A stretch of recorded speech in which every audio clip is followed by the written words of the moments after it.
By high school, he was drinking heavily, sometimes even in class, with classmates completely unaware of the extent of his dependency. This marked the beginning of a troubling pattern in his life, using substances to numb his inner turmoil and loneliness. The once shy boy became known for strange, attention-seeking behavior. Classmates recalled Dahmer performing pranks, such as imitating people with cerebral palsy. It was unsettling, but these behaviors were often viewed as eccentricity rather than signs of deeper issues. Following his high school graduation, Dahmer's life became a spiral of chaos and isolation. In 1978, his parents divorced, and he was left alone in the family home. This solitude provided the environment for his first murder. That summer, Dahmer picked up 18-year-old Stephen Hicks, whom he brought back home, drank with, and eventually murdered. The murder of Stephen Hicks marked Dahmer's transition from fantasy to action, crossing a line that would define the rest of his life. Dahmer later claimed that he hadn't intended to kill Hicks, but felt unable to let him leave. In an attempt to dispose of the body, Dahmer dismembered Hicks, a grisly act that would become characteristic of his later crimes. In the years following this first murder, Dahmer's life was fragmented by periods of relative normalcy and disturbing violence. After briefly attending Ohio State University, where he failed to succeed due to his drinking, he enlisted in the U.S. Army in 1979. While stationed in Germany, there were claims from fellow soldiers that Dahmer assaulted them, suggesting his impulses were neither contained nor controlled, even in a highly regimented setting. He was eventually discharged due to his alcohol abuse, returning home without direction, resources, or the ability to control his increasingly violent urges. By the mid-1980s, Dahmer had moved back to Milwaukee, and his descent into full-scale serial murder had begun. Over the next several years, Dahmer would lure young men back to his apartment with promises of money, companionship, or in some cases the opportunity to be photographed. Once they were isolated, Dahmer would drug, assault, and kill them. His methods became progressively more gruesome and ritualistic. He would not only kill, but also dismember his victims, sometimes preserving parts of their bodies. It was as if the act of killing alone didn't satisfy him. He wanted a sense of ownership or control over his victims that extended even beyond death. In analyzing Dahmer's actions, mental health experts have tried to identify underlying conditions. Was diagnosed with a borderline personality disorder, a schizotypal personality disorder, and psychotic disorder at various points. Dahmer himself claimed that he felt driven by an uncontrollable urge to dominate and possess his victims,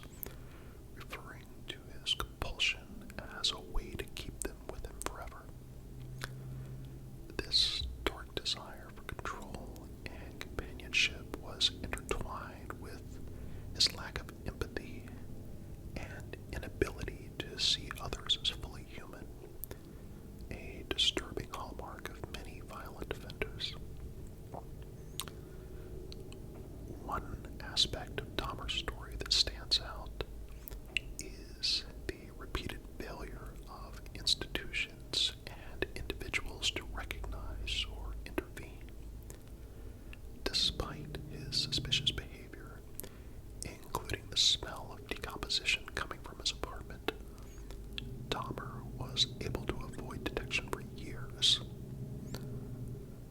Perhaps the most infamous example of institutional failure came in 1991 when police were called after a young boy named Conracus was found wandering the streets, disoriented and injured.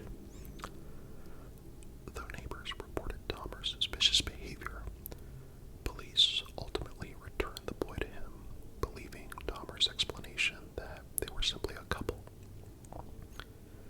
This failure to investigate or listen to the concerns of those around Dahmer contributed to the prolongation of his crimes and cost additional lives. The circumstances of Dahmer's arrest are almost as chilling as his crimes. In July 1991, Tracy Edwards escaped Dahmer's apartment and led police back, where they discovered not only Edwards' horrific story, but evidence of numerous other murders. The search of Dahmer's apartment revealed a shocking array of trophies, including human remains and photographs documenting his gruesome activities. The extent and severity of Dahmer's crimes stunned both the Milwaukee community and the world at large. The legal proceedings against Dahmer were relatively swift given the overwhelming evidence. He pled guilty to 15 murders and was sentenced to multiple life terms in prison. However, for Dahmer, prison didn't bring peace or resolution. He was murdered by another inmate in 1994, just a few years into his sentence. Some see this as a form of justice, while others view it as a loss of an opportunity to study and understand a deeply disturbed individual whose actions defied explanation. Jeffrey Dahmer's legacy is one of horror and fascination, and his story continues to be examined, analyzed, and discussed long after his death. His case has prompted psychologists, criminologists, and the general public alike to seek answers to questions that have plagued humanity for centuries.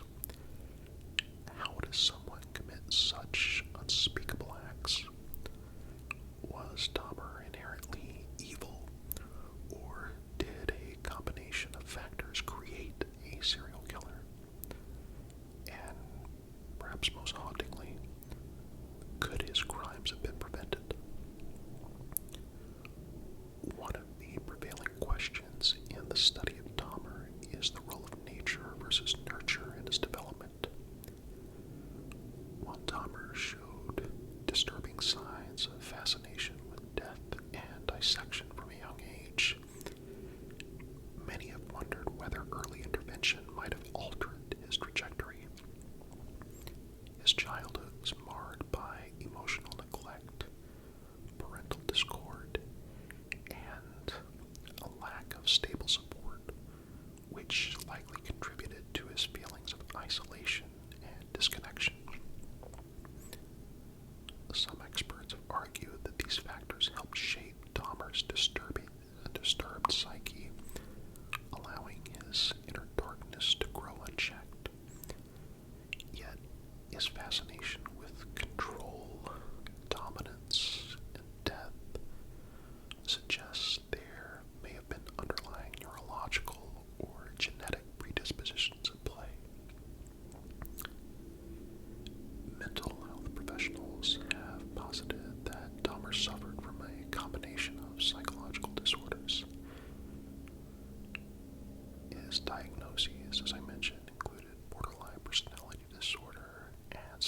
case set off a wave of true crime interest, with books, documentaries, and even movies exploring his life and actions.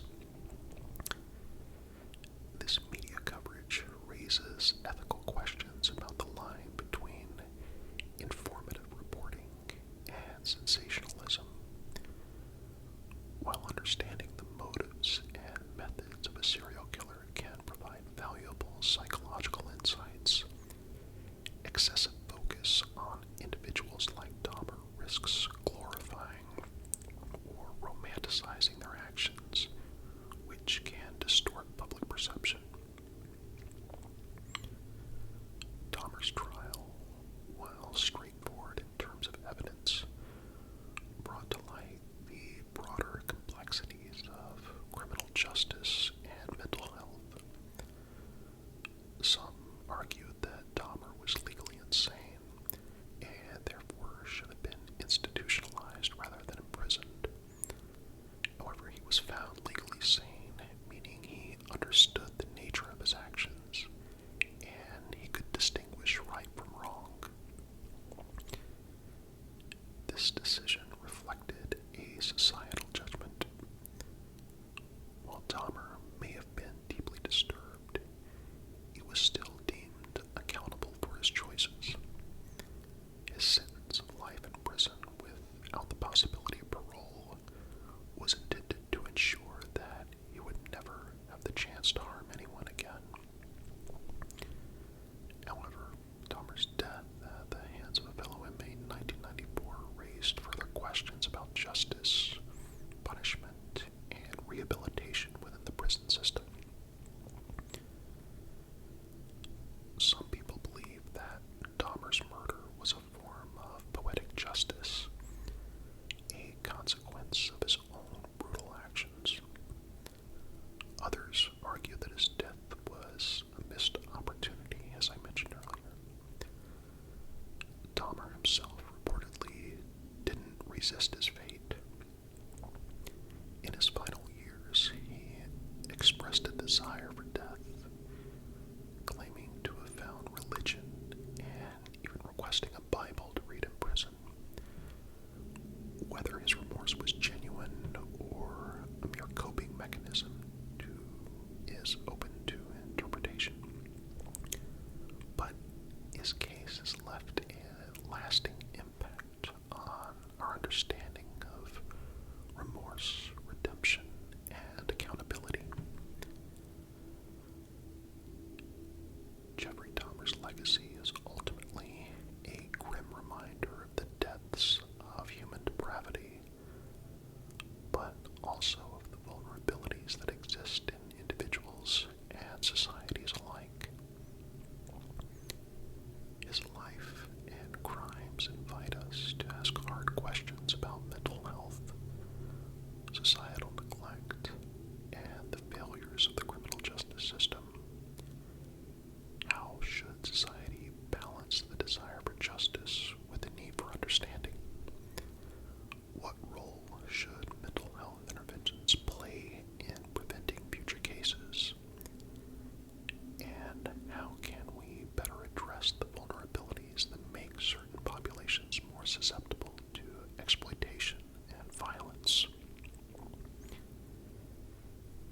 In exploring Dahmer's story, we encounter the disturbing reality that no single answer can account for his actions. His case stands at the intersection of psychology, sociology, criminology, and ethics, each providing its own insights, but none offering a complete explanation. It's a story that forces us to confront uncomfortable truths. That individuals capable of extreme violence can exist among us undetected. That societal biases and failures can enable horrific crimes.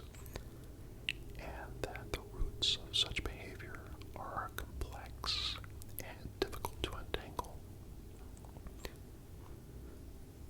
Perhaps the most profound lesson from Dahmer's case is that understanding